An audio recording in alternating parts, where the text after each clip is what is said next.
तो एकदम हम प्रेम से शुरू करते हैं, है ना। तो देखो मैं कुछ मतलब आपको कुछ ऐसे पॉइंट्स बताऊंगी जो आपको मतलब की फैक्टर्स हैं कि ये चीजें हमें माइंड में रखनी है। मतलब प्रिपरेशन के टाइम हमें ऐसा प्लान करना है कि पहली बार में निकालना है ना। तो रिजल्ट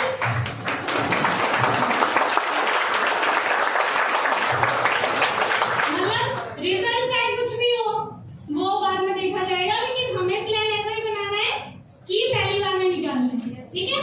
तो मैं कुछ की फैक्टर्स मतलब जो मुझे लगता है कि इम्पोर्टेंट है मैं आपको बता देती हूँ। देखो सबसे पहले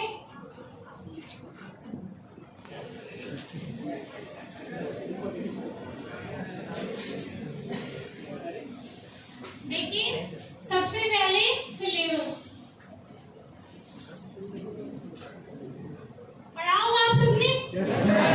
प्रिंट आउट निकाल रखा है या साइड से पढ़ा है, बस हाथ से लिखा है। हाँ ठीक है। तो सबसे पहले क्या करना है, सिलेबस।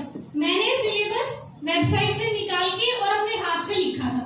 जो भी A4 शीट्स पेपर आते हैं आप सिलेबस को अपने हाथ से लिखेंगे, क्योंकि जब हम लिखते हैं तो थोड़ा सा दिमाग में जाता है। जैसे जो भी सिलेबस है मतलब पूरी प्रिपरेशन के दौरान सिलेबस आपके पास होना चाहिए। आप एदर प्रीवियस ईयर क्वेश्चंस पढ़ रहे हैं, आप मेंस की आंसर राइटिंग कर रहे हैं, प्रीलिम्स के सोल्व कर रहे हैं, कुछ भी कर रहे हैं, या आप अपना रिवीजन कर रहे हैं या आप अपनी पढ़ाई कर रहे हैं, सिलेबस हमेशा आपके दिमाग में होना चाहिए। मतलब कुछ कुछ तो आपको याद होना चाहिए। जैसे GS3 का फर्स्ट संसाधन विकास अर्थव्यवस्था, ये सब मतलब आपको याद हो जाना चाहिए एकदम। तो सिलेबस सबसे मेन है। सबसे पहले आपके पास सिलेबस अपनी राइटिंग में होना चाहिए, ठीक है। आप सब अपनी राइटिंग में सिलेबस लिखेंगे। उसके बाद दूसरा मुझे लगता है प्रीवियस ईयर क्वेश्चन पेपर्स, ठीक है। मतलब 2014 से लेके और अब तक 2014 से लेके अब तक जितने भी मतलब हमारे मेंस के क्वेश्चन पेपर्स हैं, मैंने क्या किया था, देखो GS4 का तो हम लिख नहीं सकते क्योंकि उसमें केस स्टडी है तो हम हाथ से नहीं लिख सकते, लेकिन GS1, 2, 3 मतलब मैक्सिमम आपको 2 से 3 घंटे लगेंगे कि आप उसको लिखेंगे अपने हाथ से। लेकिन जब आप लिखेंगे तो आपको एक पैटर्न पता चल जाएगा कि ऐसे ऐसे UPSC क्वेश्चन पूछता है। पहले आपके पास सिलेबस है, उसके बाद आपके पास क्वेश्चन पेपर है, तो आपको पता चल जाएगा कि ये वाला सिलेबस है और इसमें से UPSC ऐसे क्वेश्चंस फ्रेम करता है, ठीक है। तो प्रीवियस ईयर क्वेश्चंस आपके पास होने चाहिए और अपनी राइटिंग में, ठीक है। ज्यादा टाइम नहीं लगता है, 2 से 3 घंटे लग जाएंगे, ठीक है। लेकिन उससे आपके मतलब आपको एक आइडिया हो जाएगा मोटा मोटा कि मतलब ऐसे मतलब UPSC ऐसे क्वेश्चंस पूछता है, ठीक है। उसके बाद तीसरे नंबर पे आएंगे हम सोर्सेस।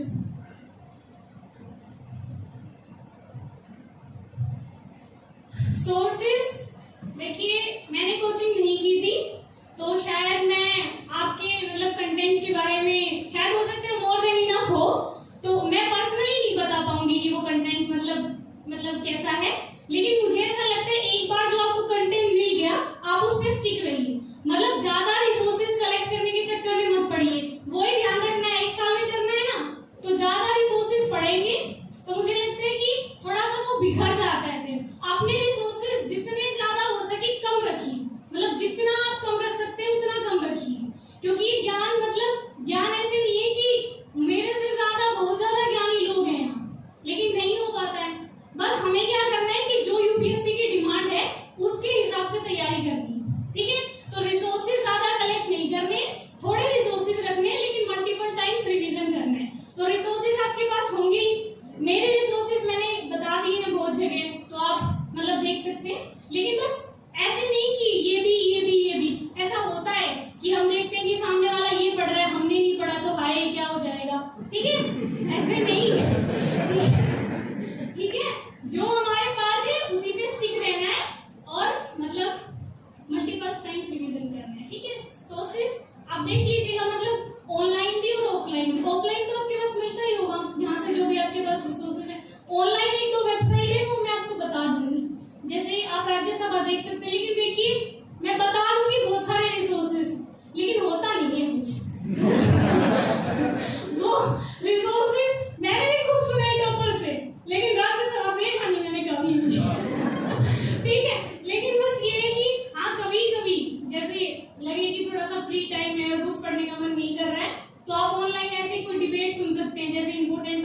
चल रहे हैं उस पे, तो उसके लिए मुझे लगता है आकाशवाणी पे जो आता है मतलब वो थोड़ा सा सुन लेंगे तो मुझे लगता है बेनिफिशियल, ठीक है। क्योंकि मैंने जो नहीं किया मुझे लगता है कि मुझे करना चाहिए था, वो भी मैं आपको बताऊंगी, तो आप वो भी कर लेना, ठीक है। तो सोर्सेस हो गए और उसके बाद आते हैं हम रिवीजन पे। देखिए सबका पढ़ने का पैटर्न अलग होता है। I am just saying mine, मतलब मैंने क्या किया, ठीक है। मैं क्या करती थी, जैसे मेरा शेड्यूल क्या होता था कि मैं एक टॉपिक उठाती थी, मतलब एक सिलेबस का, जैसे GS 1 है तो अगर मैंने GS 1 उठाया तो मैं पहले हिस्ट्री कंप्लीट करूंगी।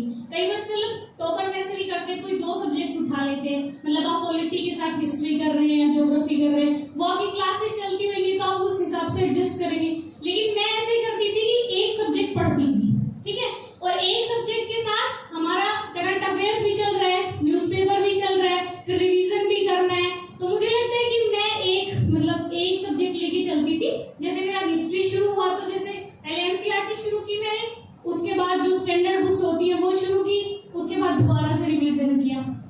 तो आप अपने हिसाब से देखेंगे कि आपको एक सब्जेक्ट शुरू करना है या 2 सब्जेक्ट शुरू करने हैं, पर मैंने एक सब्जेक्ट शुरू किया था। मतलब बीच में अगर कुछ मुझे समझ में नहीं आता था तो मैं छोड़ देती थी कि ये बाद में कर लेंगे, मतलब अभी अगर नहीं आ रहा है, मतलब जब मैं देख लेती थी ऑनलाइन सारा कि नहीं कुछ नहीं समझ में आ रहा है, उसके बाद मैं दूसरा स्टार्ट करती थी। तो आपके पास तो टीचर्स हैं, आप तो मतलब आपस में दोस्त भी सारे UPSC वाले हैं, तो मतलब फ्रेंड से भी हो सकता है, टीचर से भी हो सकता है, आपका मतलब जो भी डाउट हो, ठीक है। और उसके बाद मैं थोड़ा प्रीलिम्स मेंस और ऐसे करके बता देती हूँ थोड़ा सा। सर ये इरेज कैसे होगा?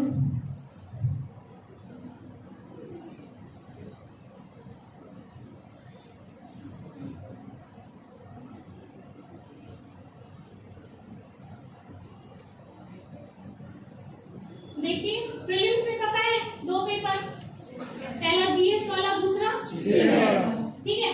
अभी प्रीलिम्स आप सब देंगे ना इस बार 24 में? नो 24 कोई देगा, कोई नहीं, ठीक है। पहला पेपर GS वाला, ठीक है, और दूसरा पेपर CSET। देखिए मैं इतना कहूंगी कि अभी प्रीलिम्स थोड़ा टफ होता जा रहा है, तो प्रीलिम्स को मतलब हम लाइटली ना लें, और हिंदी मीडियम में तो वैसे ही प्रीलिम्स में थोड़ा सा होता है डिफिकल्ट, है ना।